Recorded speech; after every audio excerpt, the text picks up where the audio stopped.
I guess if it goes really badly, we can just play basketball, which is pretty cool. So I'm here to talk to you about the next major step in transportation for cities, and that's urban aviation, or what we like to call ride-sharing in the sky. It's a pretty atypical talk probably for Web Summit in the sense that it talks about a lot of physical world stuff, but it's physical world stuff that is only possible because of the web, the mobile web in particular, so there you have it. Let's talk about cities for a second. They've got problems, you've probably noticed. Half the world's population currently lives in cities. This is, half of a 6 billion or 7 billion population living in cities. And the UN projects that by 2045, more than 6 billion people are going to live in urban centers. That's a growth from about 54% to about 2/3 of the world's population living in cities. In Mexico City, commuters spend 5 working weeks in their car in congestion, just sitting on the roads. That's 5 weeks of their time, working weeks of their time. They could otherwise be doing other things. Transportation is just not keeping up, and it's going to get worse. It's slow and congested today. There's inconsistent access for people. It's bad for the environment. So Uber's really on Earth to radically improve urban mobility, and that translates for us to fast, efficient, inexpensive, and clean movement of people and things around cities. So our initial insight was that ubiquitous mobile devices, these connected mobile devices, created a paradigm shift that enabled a new model that we ended up becoming called ride-sharing. And we started with just black car trips, but we quickly innovated because our goal is to do this for the masses. We quickly innovated to lower the cost of that offering to UberX. And in UberX, pretty much anyone can be a driver. And that creates an entire other side of the model that's super interesting as well, a new kind of work. The beauty of the model, though, is that we take an asset, the vehicle, and that asset in individual car ownership is utilized only 4% of the time. And we multiply that many-fold. And this means that we can split the cost of that vehicle and the operation upkeep of that vehicle among many people, thousands of riders over time. It also means you don't have to park the vehicle as much, because if you're driving it, you're not parking it. And that has profound impacts on not just reducing parking costs, but on the use of space for parking in cities. And this, in turn, allows for low transportation prices, which allows more people to have access to transportation. And as demand grows, utilization increases. And as utilization increases, prices decrease more. It creates a virtuous cycle. And that's very, very good for everybody. In fact, as we kept growing, we noticed that many of our trips were beginning and ending at the same place and the same time. And we thought, could we combine these trips into a single vehicle? And it's interesting because urban planners have been working on this ride pooling or carpooling idea for a long time and have never been able to get it to materialize at scale. But we had a chance to do it for real, and we took it. And this became Uberpool. Uberpool, by the way, is live right here in Lisbon right now for 10 days during the Web Summit. It's kind of an experimental trial. So Uberpool drove the cycle again, this virtual cycle again, and allowed us to lower prices for riders once more, which grew the network and made the network more reliable, et cetera. So now 20% of our trips worldwide in Uberpool cities are taken in pool. It gets up to 50% at peak times. So this is a really exciting success. And all of this innovation has brought us to this point today. Uber's operating in over 600 cities in 77 countries around the world. We have 65 million monthly active riders, taking 10 million daily trips. It's a pretty incredible scale and growing very, very fast, though. We're still very much in hypergrowth. And while it took us 6.5 years to complete the first billion trips, it took us only 6 months to get to the second billion. And we've now done over 5 billion rides. Of course, we're just getting going. Urban mobility is definitely not cracked by any stretch of the imagination. And in order to lower price even further, and at the same time increase safety, there's self-driving. This video shows our self-driving car on their test track in Pittsburgh and driving and mapping the streets in San Francisco.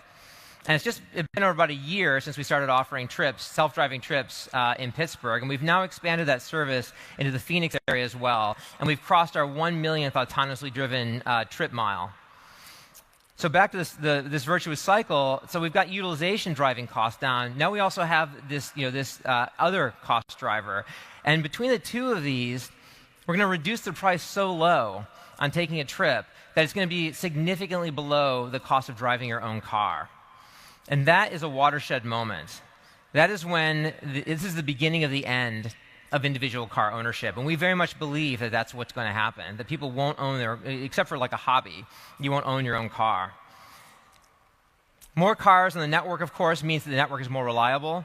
It means that you have short ETAs, push a button, and in 60 seconds you get a car in many more places around the world. The whole system just becomes more reliable and more ubiquitous. So our self-driving team is hard at work to bring this technology to all of you.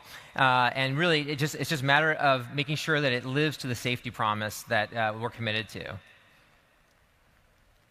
But even all that I've just talked about, even with self-driving, there's an upper bound to what we can do for urban mobility on the ground, and this is where it gets really exciting.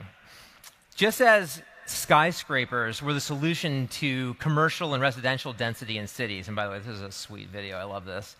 It's incredible to watch Manhattan being assembled before your eyes.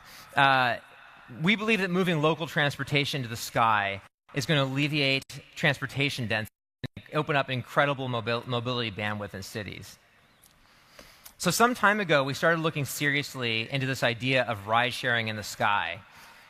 We're very much a first principles organization. The way we build, the way we think about problems, we don't just try to pattern match or look around and see what other people are doing. We go look at this very, very deeply and see if it's possible. And we thought with the ride-sharing model, there might be something to this. So we've been flying helicopters for some time. You can see Uber Chopper here.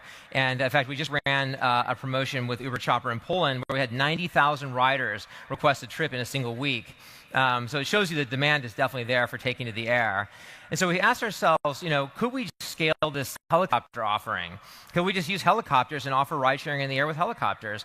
And unfortunately, we concluded the answer was no very quickly. And the reason is because, well, there's actually several reasons. One is that the helicopters are just very noisy vehicles, and communities just don't accept them. Around the world, it's played out many, many times. San Francisco, my hometown, is no exception. In fact, maybe the leader of this. And we have 28 heliports, of which one is active, because the community has shut these heliports down simply because they're too noisy and they disrupt their quiet time in their community. Helicopters also aren't safe enough for the kind of scale we're talking about, daily mainstream transportation. And they use turbine engines, which burn hydrocarbons with all of the environmental implications that entails. These engines are also very inefficient, as all combustion engines are. And the aircraft design, for the purposes of what Uber needs to do, which is go up, across, and down for transportation from point A to point B, they're actually not optimized aerodynamically at all. So all of this means that the operating costs are prohibitively high. So too loud, bad for the environment, too expensive to operate, and not safe enough. Other than that, how was the play, Mrs. Lincoln? Sorry, very American joke. You guys can look it up on the web later. So anyway, for us, this is where the fun began. We started really digging in and saying, what can we do? How do we solve this problem? And our pursuit of this started with the creation of a white paper. Pretty boring stuff, but it was actually a very, very important step for us because it allowed us to do the first principles deep dive we needed to do to get to the answer. And among all the hurdles we uncovered there for bringing this to reality, the vehicle itself was one that we dug into deeply. When we published the paper a little over a year ago, we weren't sure what to expect. We weren't sure how it would be received, but it was incredibly well received. To date, we've had over 100,000 downloads of the paper, and it's now one of the most cited recent papers in the industry. We're really proud of it, actually. And what we found is that we need an entirely new kind of aircraft, one that can take off and land vertically, but it has the benefits of a fixed-wing plane for cruise. Using fixed wing for cruise gives you a 3 times energy efficiency win over a helicopter. This type of aircraft is called transitional because it transitions from using rotors for vertical takeoff and landing to cruising with wings. And it turns out that this kind of aircraft has actually been built before. This is the Bell V-22. So we thought, hey, maybe something like this will work. And we'll ignore for the moment that it burns hydrocarbons for fuel because maybe we could do something about that. But the problem is it's even more mechanically complex than a helicopter. You've got two big engines on this thing that are driving these complex cyclic and collective hubs, this is helicopter terminology, which drive the rotors. And unfortunately, you can't fly this aircraft with just one of these. So if either one of these, any part fails on either of these, this aircraft is not operable.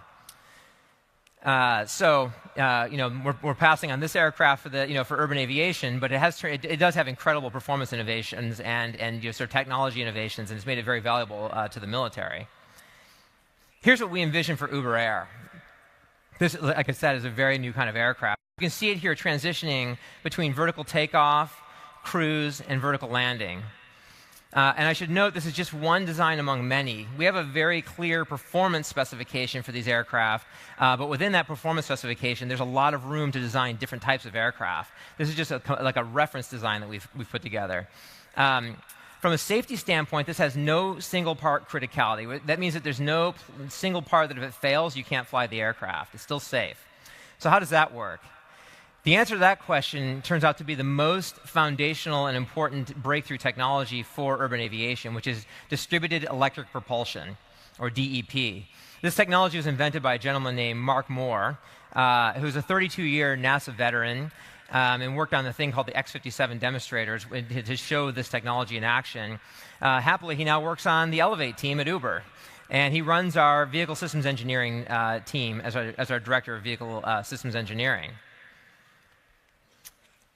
DEP uses many small rotors with its own dedicated electric motor. This is a game changer because it allows you to do quiet, clean flight. And so when I say clean, I mean this vehicle is 100% emissions free. It's also very safe. Like I said, there's no single point of failure. And it uses a fly-by-wire system, which means that the pilot has much less operational complexity to deal with than a typical aircraft. This eliminates a lot of pilot error type problems in flying the aircraft. On the noise front, it uses several smaller rotors instead of one big top rotor like in a helicopter, and this gets rid of that signature, loud, low-frequency impulse sound that you get from a helicopter. You also get rid of the tail rotor completely, which is another source of sound, and this combustion engine is also gone. So there's a lot of sources of sound in a helicopter that are just gone in this design. And as a result, we believe that these aircraft will be at an absolute maximum a quarter as loud as a helicopter, but we believe a lot quieter than that. The vertical takeoff and landing is achieved by the power of stacked lift propellers in this design. And these propellers, as you can see, tuck away to reduce the cruise drag, so they get out of the way when they're not being used. And the wingtip rotors here tilt up for takeoff and landing, and they're out of the way in this configuration for boarding and unboarding. And then they rotate 90 degrees forward when you go into cruise. And this all-electric bad boy flies 150 to 200 miles an hour. It ranges up to 60 miles on a single battery charge at launch time for us. And you can imagine what this does to commutes. You can imagine the gnarliest commutes, an hour, hour and a half, 2 hours on the ground, becoming just a handful of minutes in the air. That's pretty exciting.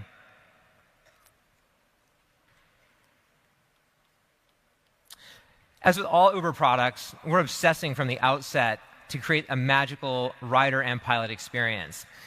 These vehicles for us will initially be piloted. So what we've done is we've separated the passengers from the pilot for safety, but you can also see here that we've designed the cabin for comfort. This has 4 passenger seats and is optimized for an Uber pool-like experience, which means we need people to be able to get in and out very, very quickly and easily. They have to be able to ride in comfort. You know, there's no middle seat like you have in commercial aircraft, the dreaded middle seat. And there's enough space for a personal bag or a backpack.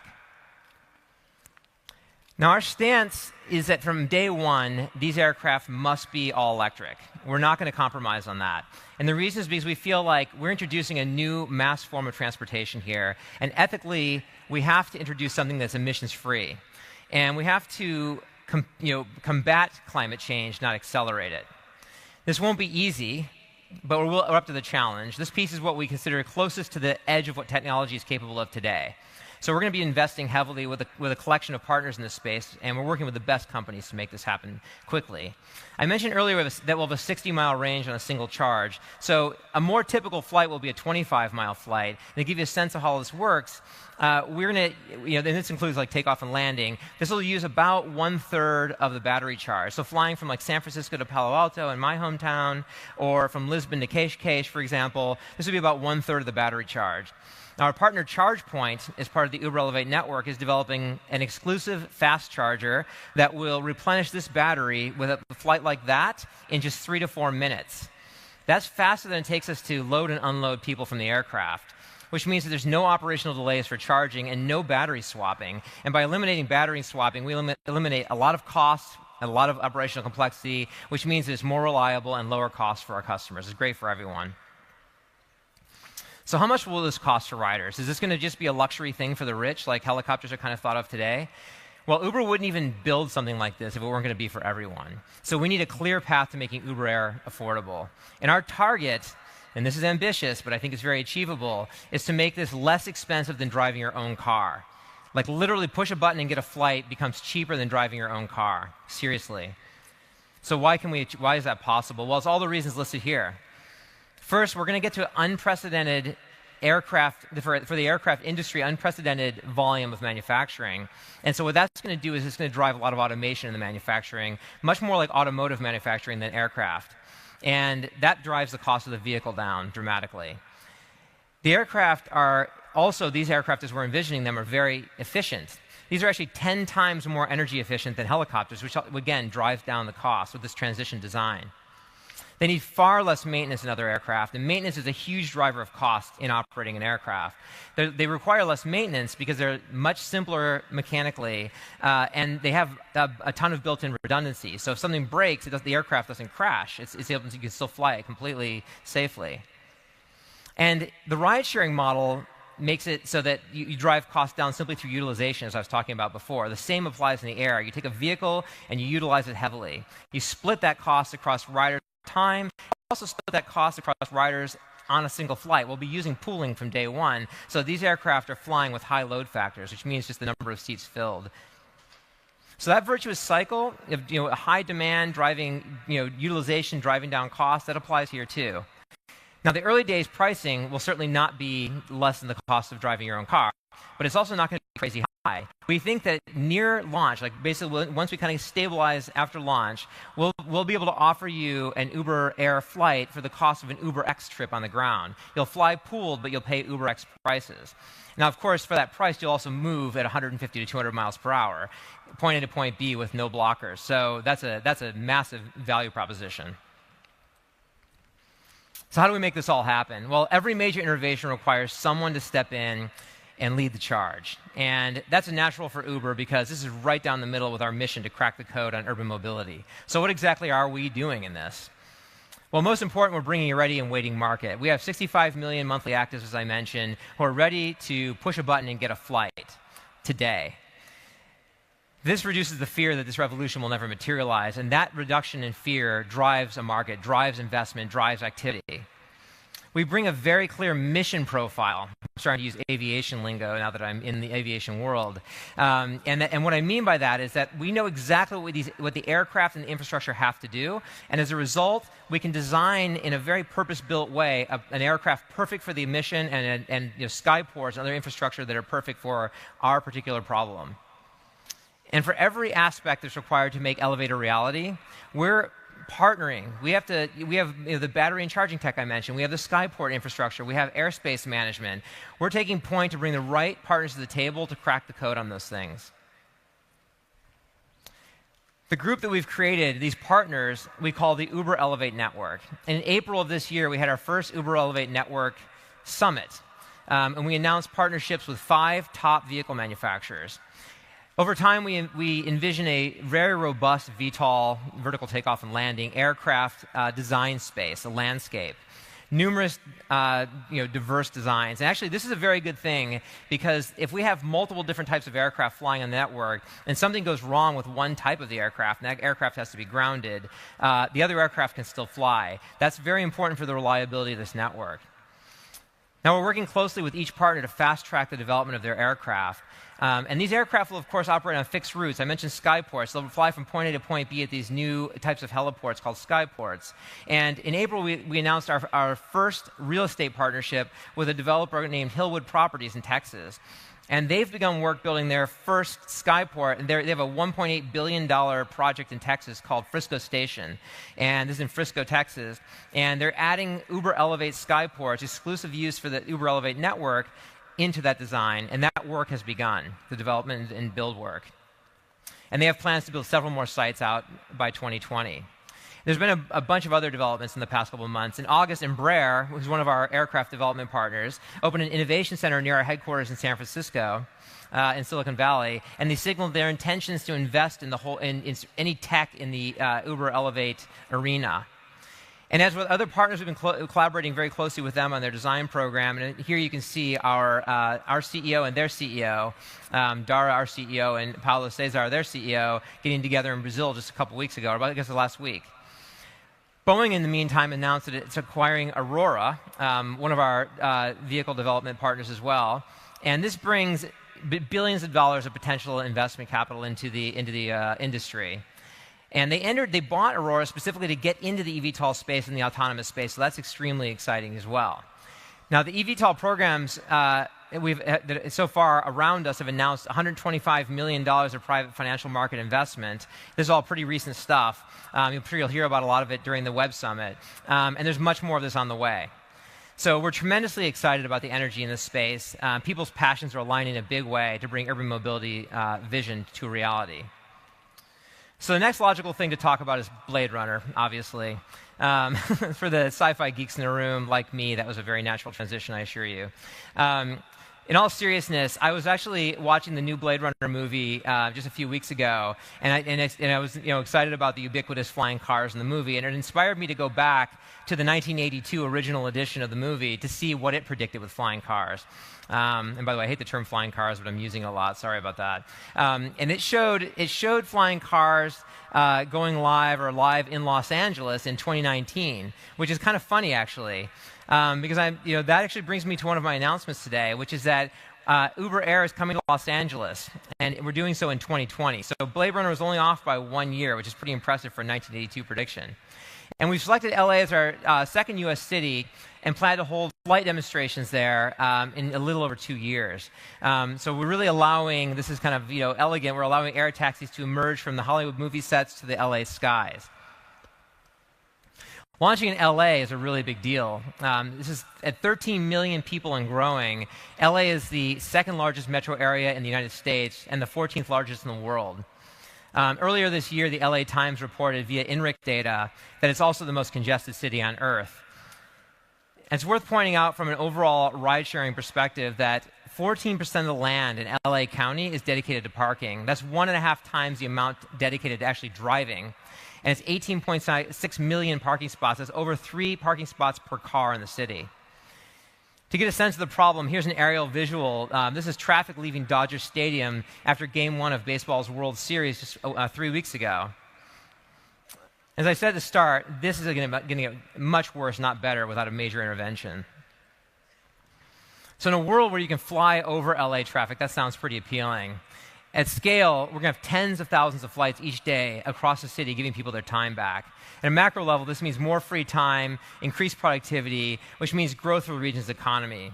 And by the Olympics in 2028, which is coming to LA, we predict that residents will be making heavy use of Uber Air, showcasing one of the most advanced transportation systems in the world. Just like in Dallas, we're going to need to build out a network of skyports in LA, and we're proud to announce our first partner in the Uber Elevate network there, Sandstone Properties. They have 20 strategically located locations for skyports that will be dedicated exclusively to the Uber Elevate network. And we'll start with 4 of those at Los Angeles International Airport, downtown LA, Santa Monica, and Sherman Oaks. You'll be able to arrive by 8 p.m. at an event like a concert, a Beyonce concert, an LA Lakers game, after arriving at LAX at just 7:30 p.m. Instead of spending an hour and a half on the road, in traffic, stuck waiting, you're probably missing the event. And to consummate all this LA love, we're also doing our next Elevate Summit in LA. So we'd love to see you there. That'll be in spring. So one last partner announcement today, and this partner needs no announcement or no introduction, even on the world stage, and it's NASA. This is home, and NASA's been home to some of the most advanced technical innovation in the world, and it's definitely the center of innovation for the United States government. These are exactly the kind of partners we need in order to make Uber Air a reality. We've signed a Space Act agreement with NASA, which is a formalization of a partnership to work on airspace management. Airspace is going to be a big deal for Elevate because we need to handle a lot more air traffic flying overseas than has ever been done before. We need a foundational reboot of the airspace system. And with NASA's cooperation, we'll work with the FAA, airports. We'll be able to actually introduce this quickly and grow it into a completely new, very autonomous air transport system based on their technology called UTM, which is Unmanned Aerial Systems Traffic Management. Really excited to work with NASA on this. So I know this is a ton to digest. And it's really, really hard to just listen in sort of the abstract about this. So I'd like to show you something for the first time ever, actually, Web Summit's going to see this, is a visualization of the Uber Air experience, a day in the life. And I should point out, while this is going to go by pretty fast, this is a condensed version of the video.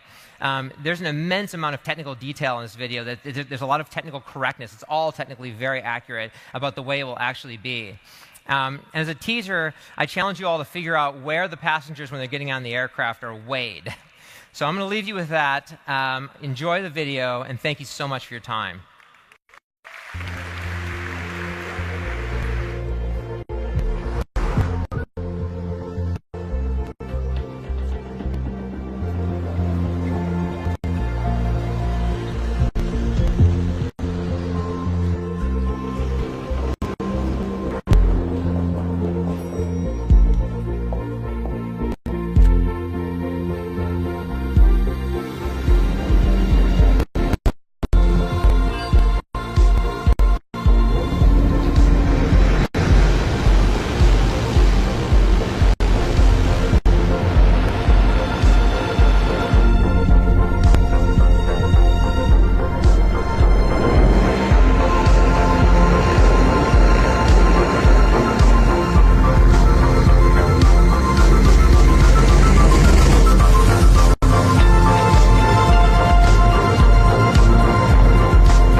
Please welcome to the stage